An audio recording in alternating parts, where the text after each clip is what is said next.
¿Qué tal, compañeros? Muy buenas tardes. Soy la maestra Erika Robledo Collazo, del doctorado en Derechos Humanos y Litigación Oral de la Universidad IEXPRO. En esta ocasión, en lo concerniente a la materia de Seminario de Profundización en Defensa Oral y Litigio Estratégico 2, cuyo docente es el doctor Guillermo Robles Nucamendi, analizaremos el fenómeno migratorio. El fenómeno migratorio concebido en los últimos años como uno de los más grandes desafíos en la historia de la migración. Ese flujo de personas de un lugar a otro, como consecuencia de las guerras, la pobreza, la carencia de bienes y servicios, las catástrofes naturales, las persecuciones políticas, la discriminación, son solo algunos de los factores que contribuyen a que una persona se vea obligada a abandonar a sus seres queridos y dejar todo lo que tiene. Sin duda, se deben encontrar soluciones de manera conjunta, pues la dignidad humana constituye uno de los derechos fundamentales de todas las personas, ya que todos tenemos el mismo derecho de tener una vida plena y un futuro feliz. Bien, sin más preámbulo, comenzamos. Analizaremos el concepto de migración. De acuerdo a la INEGI, la migración es el cambio de residencia de una o varias personas de manera temporal o definitiva, generalmente con la intención de mejorar su situación económica, así como su desarrollo personal y familiar. Otro de los conceptos establecidos precisamente por la Universidad Nacional Autónoma de México es que la migración también puede ser definida como el desplazamiento que realiza una persona o un grupo de personas para cambiar su lugar de residencia, ya sea de un país a otro o bien dentro del mismo país. Recordemos que existen diversos factores que obligan a la persona a migrar, entre los que podemos destacar estos factores políticos, económicos, sociales, culturales, inclusive bélicos, entre muchos otros. Bien, ¿cuáles son los motivos y las causas que generan la migración? Recordemos que existen diversos, entre los que podemos destacar precisamente causas socioeconómicas, en donde la mayor parte de los que emigran, pues lo hacen por motivos económicos, buscando un mejor nivel de vida.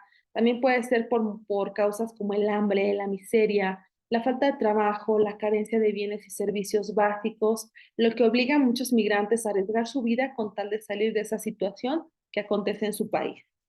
Otra causa puede ser alguna situación cultural en donde algunas personas deciden salir del país o de su país en busca precisamente de mejores oportunidades educativas. Recordemos que la religión, el idioma y las tradiciones o costumbres son factores determinantes para elegir el destino. Otra causa son las políticas, por ejemplo, en donde derivadas del ejercicio del poder, se habla inclusive de exiliados cuando las personas emigran debido a que son perseguidas en su país por su ideología política, por su religión o inclusive por su origen étnico. También puede ser una de las causas la corrupción, el abuso de poder, la delincuencia, etcétera. Otra de las causas pueden ser las cuestiones bélicas, donde se trata de migrantes, de migraciones forzadas precisamente debido a la guerra, al terrorismo, que provoca desplazamientos masivos de la población. Se huye de los confrontamientos, del exterminio y la persecución que se da dentro de su propio país. Pero no todo es tan fácil como parece. Hay efectos específicos que se dan dentro del fenómeno migratorio, entre las cuales podemos destacar precisamente algún factor demográfico, que implica precisamente que ante la gran cantidad de gente que hay en el país, pues hay un vaciamiento importante en el lugar de origen, ¿ok? Y viceversa, cuando hay gran cantidad o gran mano de obra, pues esta es mucho más barata. Entonces, el lugar de destino compele precisamente tanta mano de obra que se abarata precisamente ese mercado y por ende inicia un ciclo económico donde estas personas que están generando ya ingresos comienzan a mandar ayuda económica a sus familiares que tienen en el país de origen. Se da también un intercambio étnico y cultural muy enriquecedor, ya que las personas que llegan a ese lugar de destino, pues traen sus costumbres, sus tradiciones, sus cuestiones culturales que se ven compartidas con las del país que da la hospitalidad. Luego entonces este intercambio tan enriquecedor en cuanto a gastronomía, en cuanto a cultura, en cuanto a tradiciones, es algo positivo que trae precisamente el fenómeno migratorio. Número cuatro, también un efecto importante y lamentablemente, que lamentablemente acontece es el rechazo y la discriminación por parte de algunas personas del país de origen. Inclusive se ven tentadas a caer en manos de la delincuencia organizada, precisamente por el rechazo que se da, por esta discriminación constante que se recibe. Luego entonces, al no encontrar trabajo, al no acoplarse precisamente en algún lugar o en alguna fuente laboral específica, al no contar con la documentación necesaria, pues son víctimas de la delincuencia organizada o bien de grupos delincuenciales. Existen grupos específicos que por sus condiciones de vulnerabilidad necesitan o se requiere de cierta protección específica. Bien, al respecto recordemos que la ley de migración fue expedida mediante decreto publicado el 25 de mayo del 2011 en el Diario Oficial de la Federación, y esta misma ley establece el fundamento jurídico de la política migratoria del Estado mexicano para el siglo XXI. Al respecto, hace énfasis, señalamiento o especial señalamiento en los grupos vulnerables. Estos grupos pueden ser niñas, niños, adolescentes, mujeres embarazadas, ancianos, discapacitados, estableciendo diversas prerrogativas a su favor, entre las que precisamente mencionamos la del artículo 73, que señala que la implementación de acciones que deban permitir brindar una atención adecuada a los migrantes, que por sus diferentes factores o la combinación precisamente de todos ellos se enfrentan en situaciones de vulnerabilidad. Al respecto se habla en el artículo 112 que cuando alguna niña, niño o adolescente sea puesta a disposición del instituto, esta quedará bajo su total responsabilidad y además se deberá garantizar el respeto a sus derechos humanos en todo momento. De la misma forma, respecto a la seguridad y cuidado de estas niñas, niños y adolescentes, el instituto deberá ponerlos de inmediato a disposición del DIF nacional. Tratándose también de la niña, niño o adolescente nacional no acompañado, corresponderá al DIF garantizar el eficaz retorno asistido a la niña, niño o adolescente con sus respectivos familiares, adultos o personas adultas bajo cuidado se encuentren habitualmente, atendiéndose en todo momento el interés superior de la niña, niño o adolescente y su situación además de vulnerabilidad, considerando cuáles fueron las causas de su migración, la reunificación familiar en busca de empleo, la violencia familiar, la violencia y inseguridad social, entre muchas otras. De la misma manera, atendiendo a este interés superior del menor, se informará en lenguaje claro y conforme a su edad y madurez del proceso administrativo migratorio, de sus derechos y del proceso de retorno a su país o comunidad de origen. También se le pondrá en contacto con el consulado de su país y además se le explicará, salvo que a su juicio o del instituto a solicitud de la niña, niño o adolescente pudiera acceder inclusive al asilo político.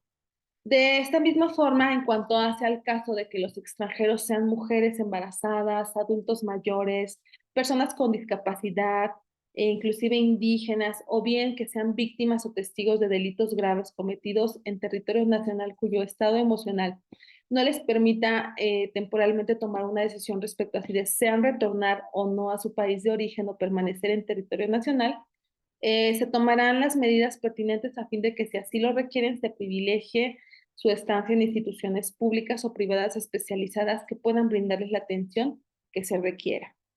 Bien, recordemos que en México existen estas categorías migratorias.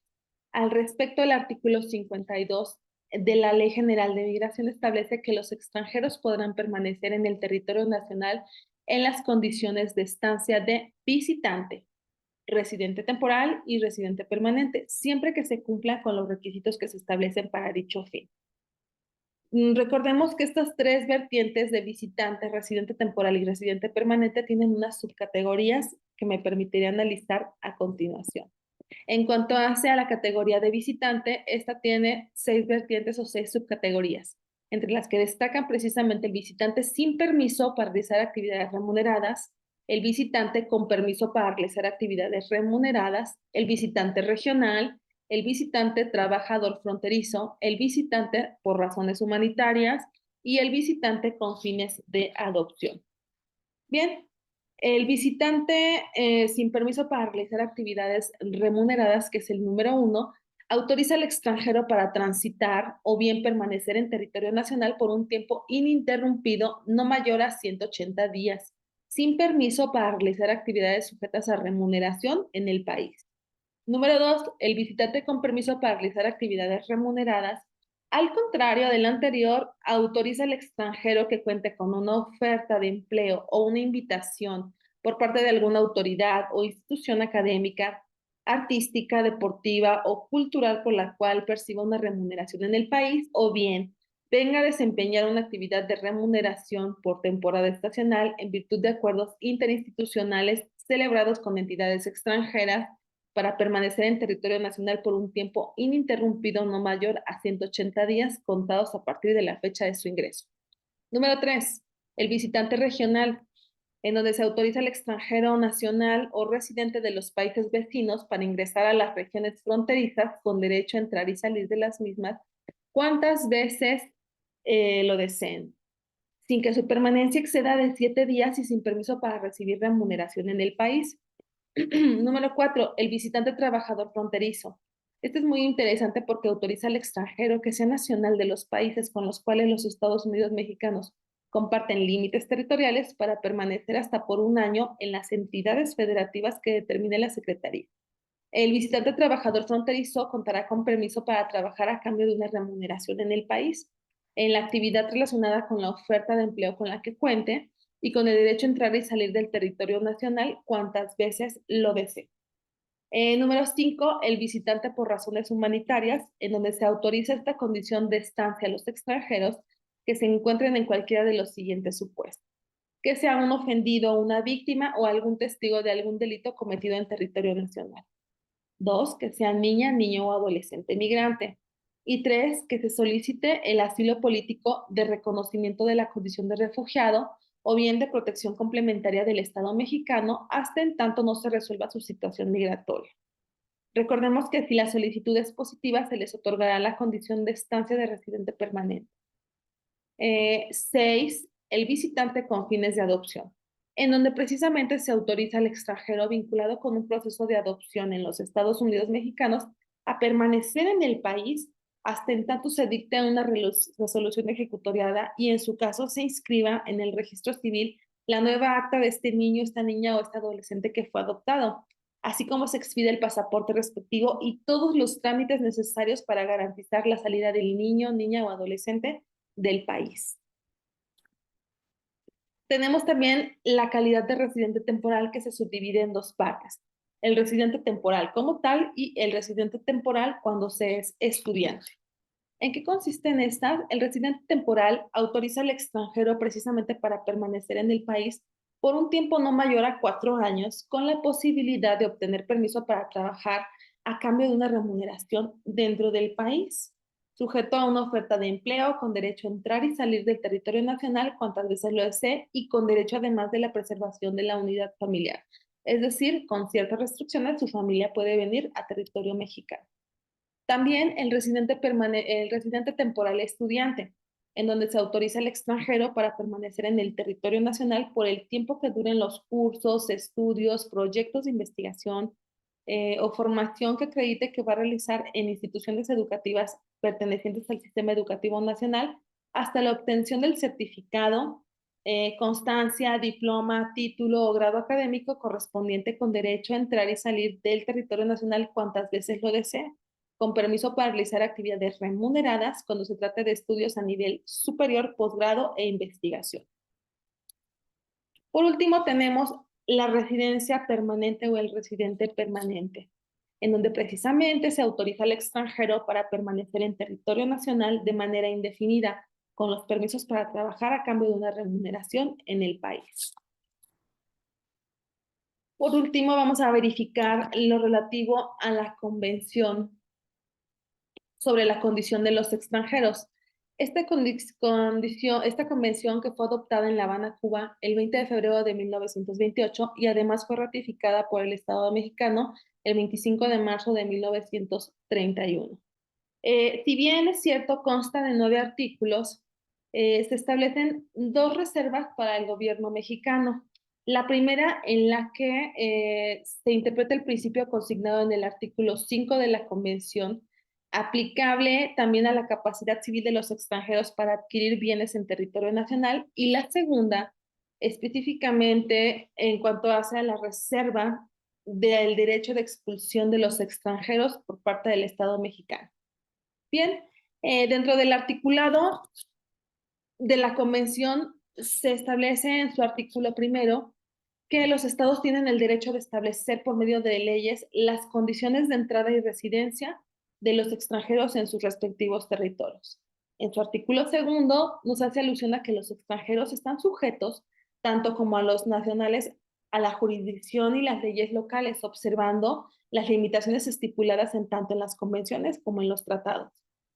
Su artículo tercero nos habla de que los extranjeros no pueden ser obligados al servicio militar, pero los domiciliados, a menos que prefieran salir del país, podrán ser compelidos en las mismas condiciones que los nacionales, al servicio de la policía, de los bomberos o inclusive de la milicia para protección de la localidad de sus domicilios contra catástrofes naturales o peligros que no provengan de guerra. En su artículo número 4, se establece que los extranjeros están obligados a las contribuciones ordinarias y extraordinarias, así como a los empréstitos forzosos, siempre que tales medidas alcancen a la generalidad de la población. En su numeral 5, señala que los estados deben reconocer a los extranjeros domiciliados o transeúntes en su territorio todas las garantías individuales o y derechos humanos que reconocen a favor de sus propios nacionales y el goce de sus derechos civiles esenciales. De la misma forma, el artículo sexto establece que los estados pueden, por motivo de orden o bien de seguridad pública, expulsar al extranjero del domicilio residente o simplemente pasar por su territorio. De la misma forma, los estados están obligados a recibir a los nacionales que son expulsados del extranjero cuando se dirijan a su territorio. El artículo 7 señala que el extranjero no debe inmiscuirse en las actividades políticas privadas de los ciudadanos del país en donde se encuentre y que además, si lo hiciere, quedará sujeto a las sanciones previstas en esa legislación local. En cuanto hacia el artículo 8, establece que la convención no afecta a los compromisos que los países participantes o contratantes hayan adquirido con anterioridad en virtud de acuerdos internacionales. Y por último, el artículo 9 habla precisamente de la ratificación, de la firma y ratificación de la convención por parte de los países o los estados signatarios. Bien, espero haber sido clara y haber resuelto algunas dudas en este tema tan importante como lo es el fenómeno de la migración. Hasta la próxima. Chao.